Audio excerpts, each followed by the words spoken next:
Yo, official announcement lang mga pre. Drumroll please kahit wala kayong paki. I'm retiring. Yes, tapos na. Fin, quit, log out. I'm officially done with the NBA kasi let's be honest, this whole franchise turned into one giant ako na lang palagi movement. Parang group project na ako lang gumawa tapos sila lahat may credit. Bakit parang ako yung tutor ng varsity team? I missed one game lang ha. And suddenly the whole team played like they forgot how to dribble. As in parang may kuryente yung bola. Parang naglaro ng patintero habang naka-blindfold. Can't even score without me.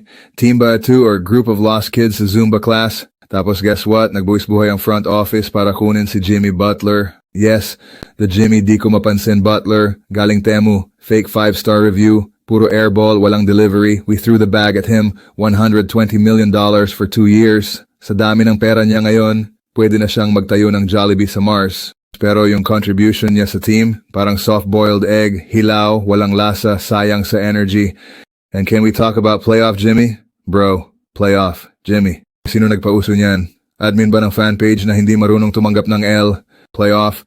Jimmy is just Jimmy gimmick with better lighting. He got the same amount of rings as James consistent choker Harden, as in zero, nada. But if Harden is at least consistent in exploding whenever there is Game 7. Meanwhile, si Jimmy, ambag sa last 2 games, mukha siyang naghahanap ng taho vendor sa court. Di na siya playoff Jimmy. Pangalanan na natin siya ng accurate. Let's call him Day Off Jimmy. O kaya Jimmy Bumler kasi literal na bomb yung laro niya. Stop romanticizing mediocrity. You not him, you just himtayin mo baka gumaling ka next season. Pero bakit si Jimmy parang may plot armor? Parang siyang bida sa teleserye na kahit nadapa sa hagdan, buhay pa rin.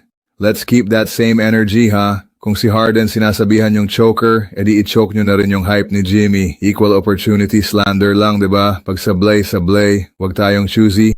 Anyway, done na ako dito. I'm packing my bags and flying to Boracay. Yes, with an I kasi mas social pakinggan.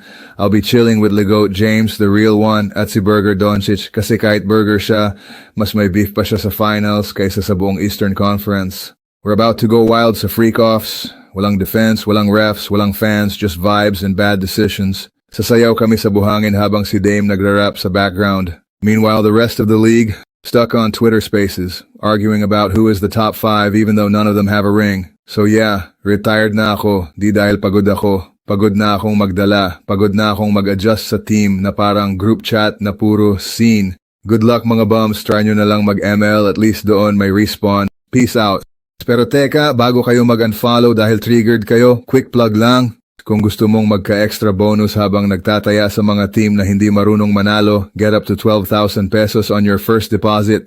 Oo, 12,000. Hindi points ha, pera talaga to. Gamitin mo lang ang registration promo code DNGRS. Link? Nasa comment section mga boss. Kung swertihin ka pa, baka ikaw pa mag-champion bago tong mga binabash ko.